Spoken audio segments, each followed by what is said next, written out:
Welcome back to Jam. It's me, Jason. I'm here with Mandy and Adrian, and today we are going to talk about what? Psychic vampirism and psychic vampires. Nice. Everyone in their lives knows at least one. If you know one, God forbid, you have to interact with them on the daily. So a psychic vampire, for this discussion, we are going to use a definition that just sort of falls into a catch-all, which is anyone who is able to sap energy from another, rather it is intentional or not. Yes, most definitely. I think it needs to be said that it drains the energy. You have energy vampires. You have the vampires that give and take, and then you have the ones that just take. I think that's the difference. I think there's an energy exchange, and there's energy vampirism, Yes. which is, rather or not they know they're doing it, there is no exchange of energy. It is just take. So it's like they get their dopamine by depleting you of dopamine. They do. They absolutely do. Exactly right. They don't have energy themselves. They don't have a drive themselves, so they suck it out of you. Either A, to be able to use it themselves, or B, so that you're just as depressed and upset and angry as they are. Yeah, you often see it in the form of someone that needs constant validation or constant attention, be it good or bad. The attention is what they are seeking and needing to be. Right. Right, they'll suck out your energy or your life force or anything like that, depending on what kind they are. Well, and you find it a lot with narcissistic people. Whether they are low on the narcissistic scale or high on the narcissistic scale. Like Adrian said, the constant validation and the constant attention. Well, and that's why I make it so broad as to say that it could absolutely be someone that doesn't even realize they're doing what they're doing. A lot of it, I think I find myself doing it at times, not meaning to, and I catch myself. But then you have the people that catch themselves and then don't care because they get a high short term or whatever from it. Or you have the people that, like you said, intentionally do it just to see you suffer as well.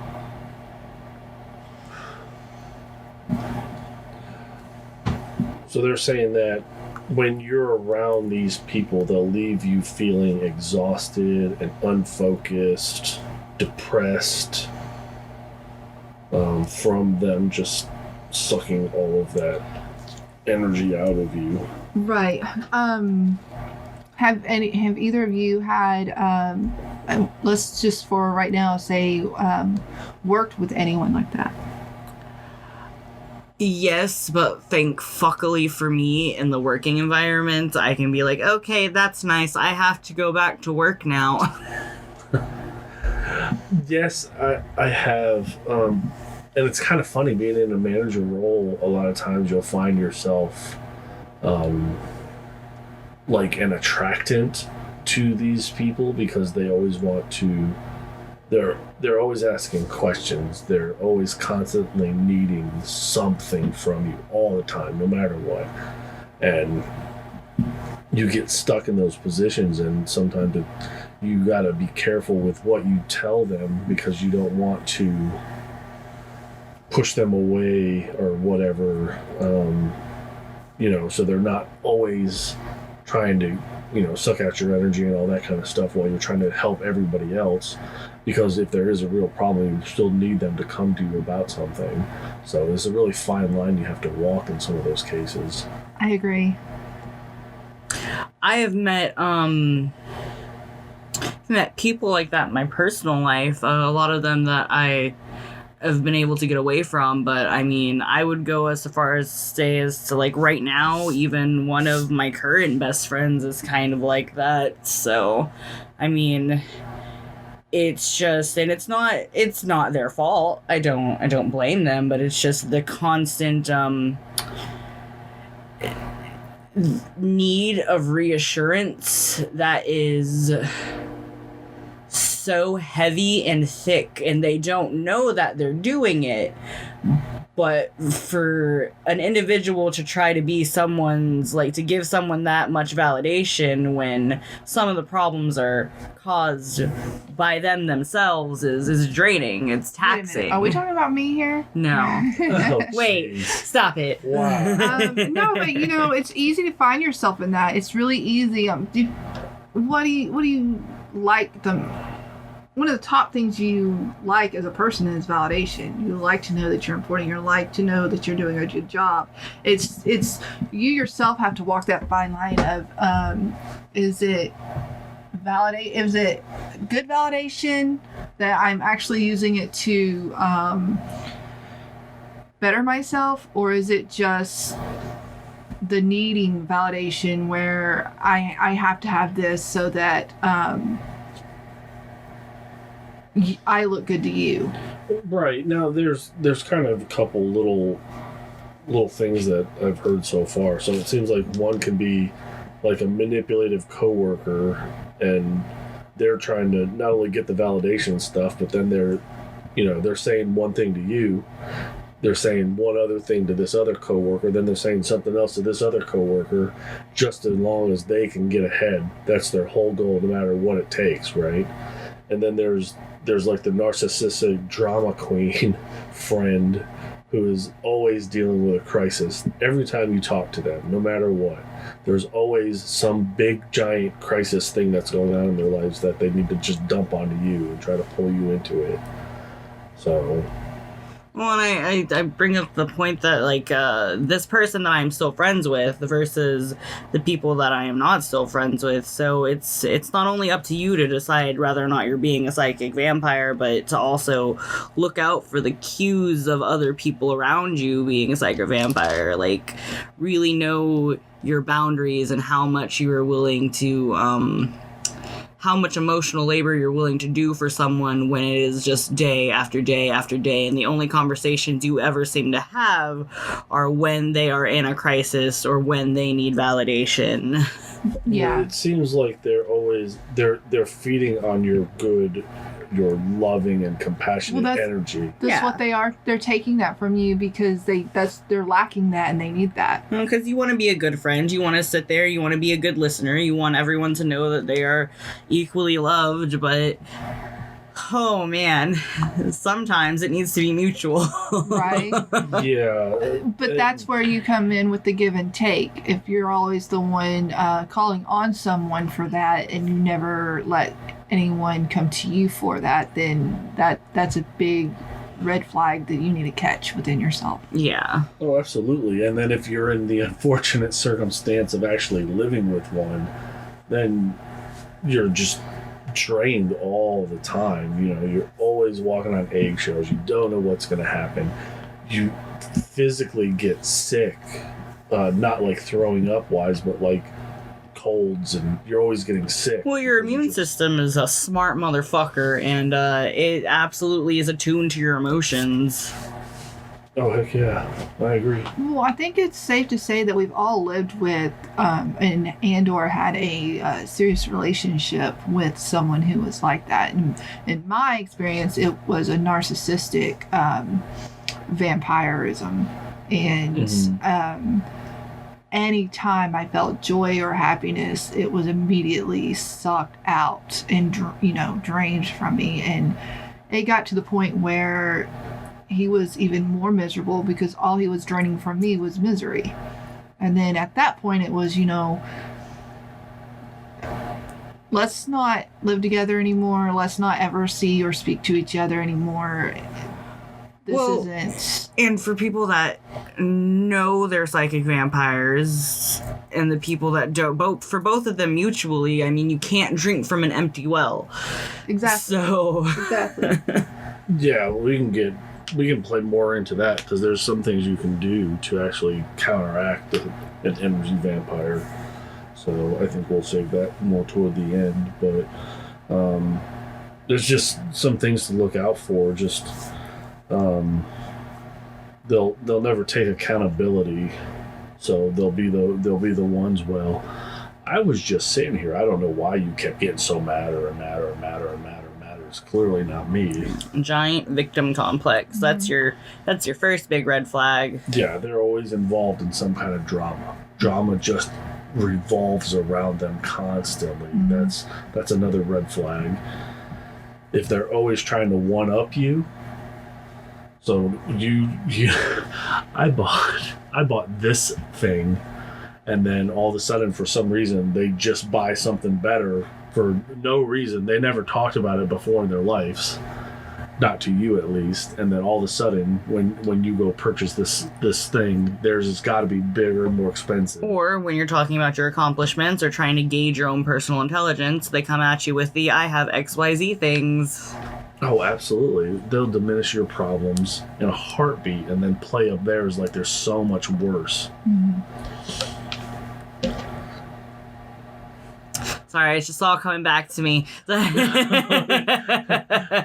all the I got out of this recently. All the memories are all just dumping in. All the red flags that were already there that I didn't catch. You did just get out of it recently, but it's in the situations. But it's like, what do you do in the situations where you can't get out of it? If you're you are stuck living with that person, or if they're your fucking parents, no, there's ways. Or if they're your coworkers, or if they're your siblings, or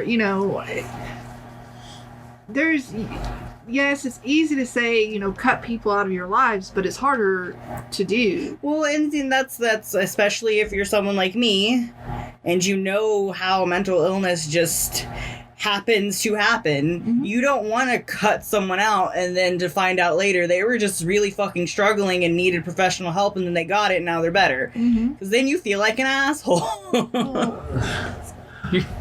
If they actually go get said help, exactly, and just by the way, I haven't been on my medication for 6 months, and I think I may or may not go get it here recently.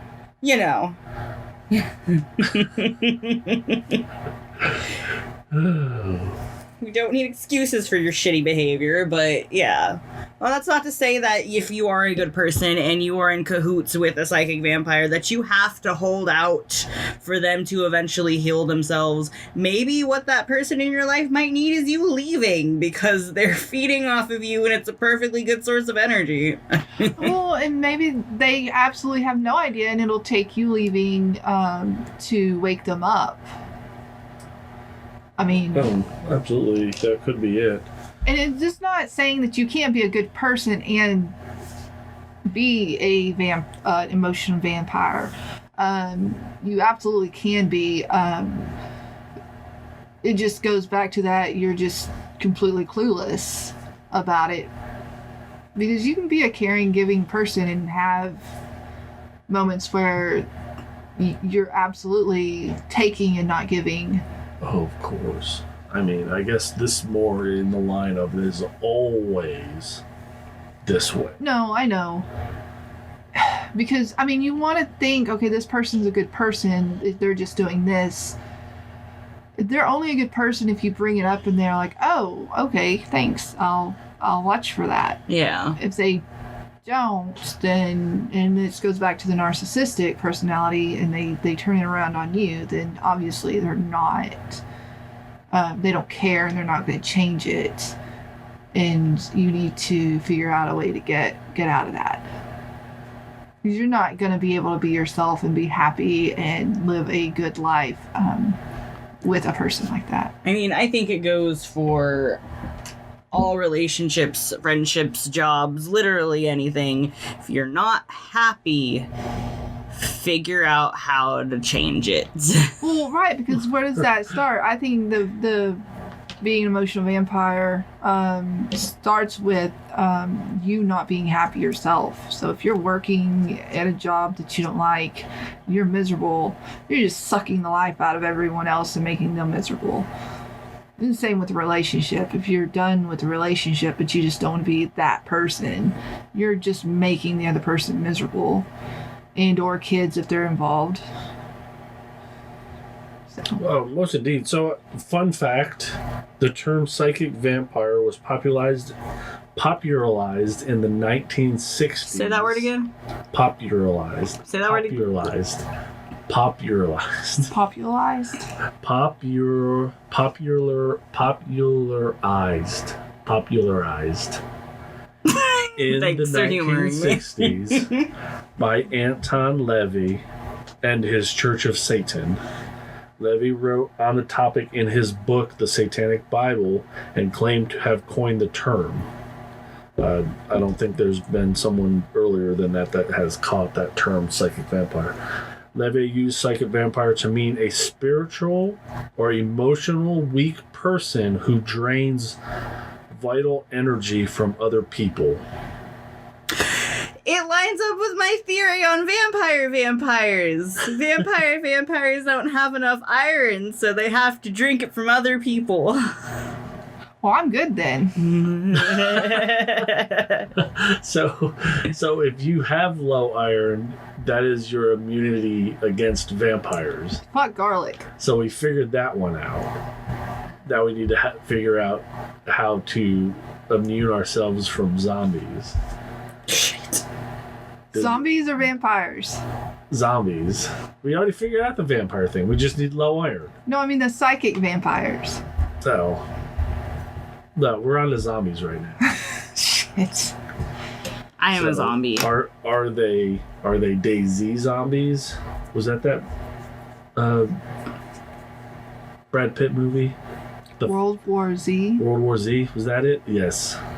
Do we have to have a fatal disease in order for zombies to be like, nah, we don't want none of that shit? Well, it's like with animals. If the animals don't go out and eat other diseased animals, and if you eat meat, they always check it to make sure that it's not diseased, or if it didn't, get a disease and a lot of bacteria and stuff like that from being too hot, and then all of that stuff. So you can't eat it. So makes sense. What do you get? Zombies already exist. Yeah. They're the snail crawlers that look like they don't know why they're at Walmart. No, those are called people at Walmart. Those are not called zombies. Why am I here again? Wearing these funny clothes, I don't understand who dressed me. So, back to the psychic vampires. Some things that can help you out if you're experiencing one of these in your lives right now. Do your best to cut them out of your life if you can. Now, boss, family member, you're going to have trouble dealing with those. You'll have to communicate with them as little as possible and use technology to your advantage. So here's the best thing about psychic vampires that I've learned from my own experience. Once they realize you're not buying into their bullshit anymore, they will remove themselves. Well, true, but this is per se specifically if it's a boss or family member. If you don't have the ability to, immediately go find another job, you're going to be stuck with that psychic vampire boss that you have for a hot minute. So, using messenger apps and all that kind of thing for communication will help you out in the long run than actually having to talk to them. So you try to limit communication as much as possible. Now, if they're not your boss or family member, because I don't know if you go and set boundaries with your boss, may be a bit awkward. But hey, it may wake him up to the fact that you know what he is. Say, hey, only talk to me about work things, or I'm going to HR, and that's... And if they get too much about the work things, you still go to HR. I don't... lower your expectation of these people. Don't expect them to do certain things. Know what they are, and don't do shit, basically, with them. Be too tired for them. What was it that I saw on... So a friend told me that they saw it on a board, and the board happened to be about polyamory, but it was, it's something along the lines of, if you have expectations for anyone about anything, it is your own fault for having expectations to begin with. True. I mean, I can see that. But, you know, humans are humans. You do expect some level of common courtesy across the board. You should.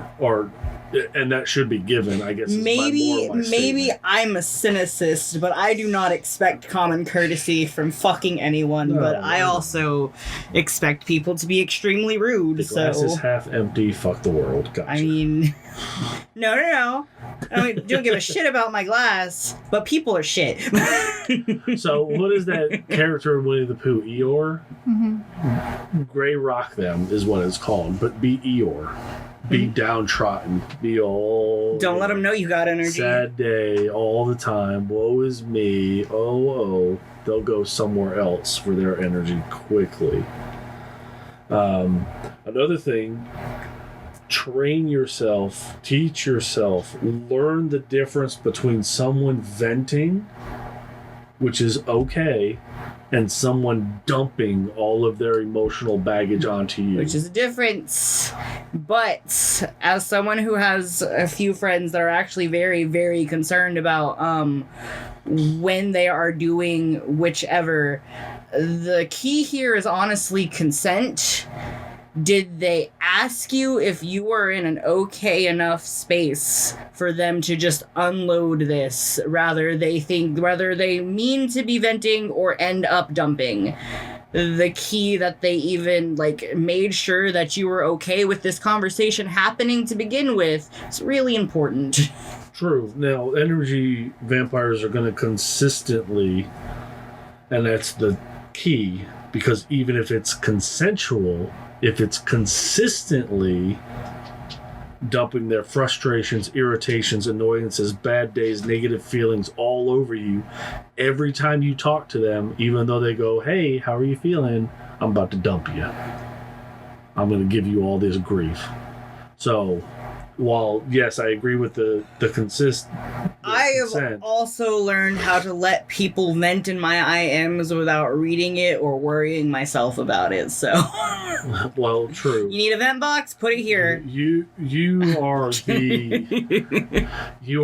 the dot on the spectrum that's way out in far left field. That is okay. Well, that's just this anomaly. You know, I get that, but as a venter, I feel like if I come to you and I vent to you and I get all of that off my chest and out of my system and out of my body, then I am able to give you good energy. And that's the difference. You're just not consistently dumping negative energy. And never giving anything positive. And then you're giving positive. We would have so many issues if you were all sad all of the time. No, I know that.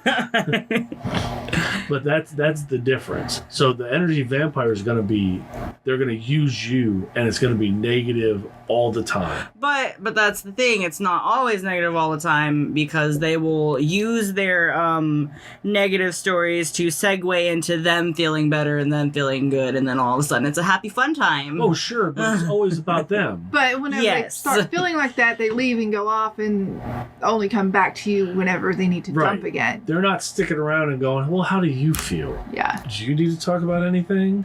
No, because I shot my load and I'm out. I hope you got yours.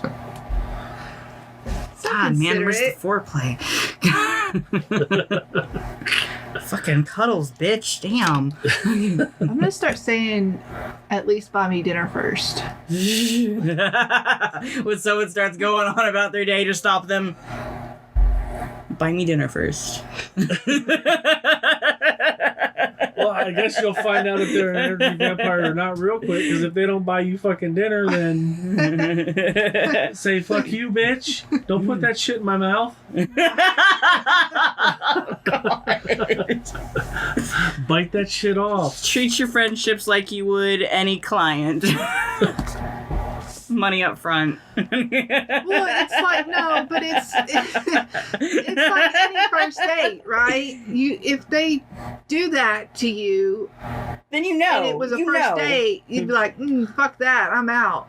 So I don't care how well you know somebody, if they do that and they realize they can do that constantly and just leave you feeling down and depressed yourself, be like, fuck that. Like, No. there is a difference between a once in a while crisis and then a constant crisis, and it is apparent. Like, if you're having a fucking meltdown, I'm not gonna be an asshole to you, but if you're having a meltdown every single fucking day, I'm gonna be an asshole to you and probably send you to therapy myself. You know, I've asked questions like someone has come to me bitching and complaining about the same fucking thing for about a week or two straight, and I turn around and I'm like, why? Tell me why you're putting up with this. Why haven't you said bye? Well, Because absolutely. if this is an issue that is happening every day of the week, what have you done to fix it or help it? And that's a perfect opportunity to bring up. You need to make sure you have someone you can reality check with. You need a trusted advisor, someone that you can go to and say, hey, listen, this is what's happening with Dick Fuck over here. What do you think? And then they're like, yeah, that bitch crazy. You need to get the gone. I get those daily.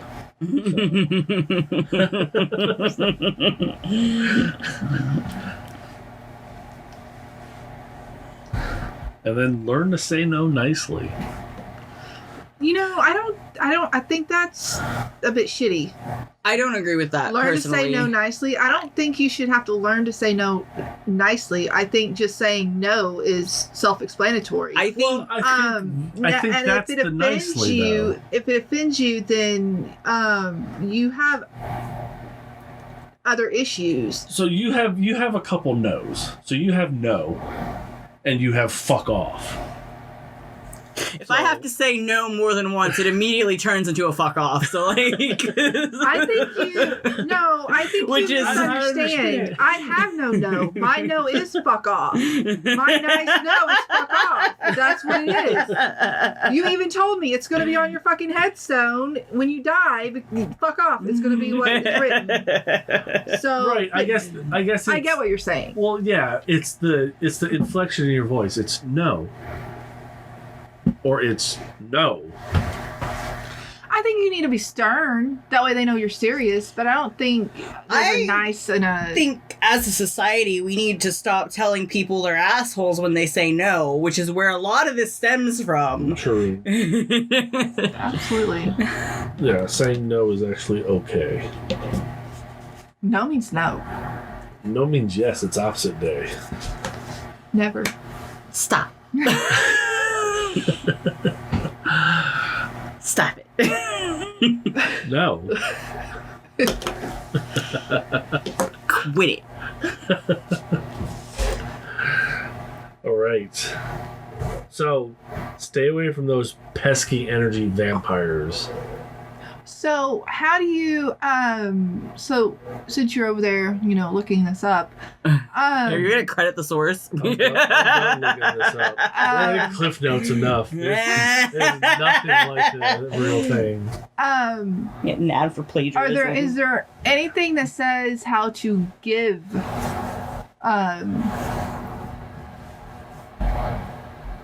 you know how you can give and you can receive. You can be a give where you give a vampire of giving emotions. You can be a top or a bottom. Well, right, basically. Pitcher or catcher. Right, basically. Is there anything?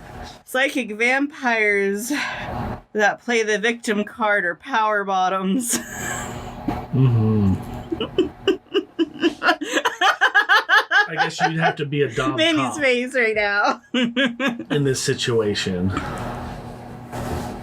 because they're going to want to just dump it on you, and you're going to have to tell them no and edge them and then cut them off and then give it to them. No, so say like I hate this right now. I come to you and I dump all of my load off to you, I'm and and how do I help? I don't know. I don't know the words. It's you give them a reach around. That's it. Just be nice. Well, thank you. I'm so fucking done with you. I'm done. What are we talking about next time? Oh, I don't know. We will hit it up in the post. Thanks for Oh, jamming my on us, God. everybody. We'll see you next time. Bye. You lost me at reach around.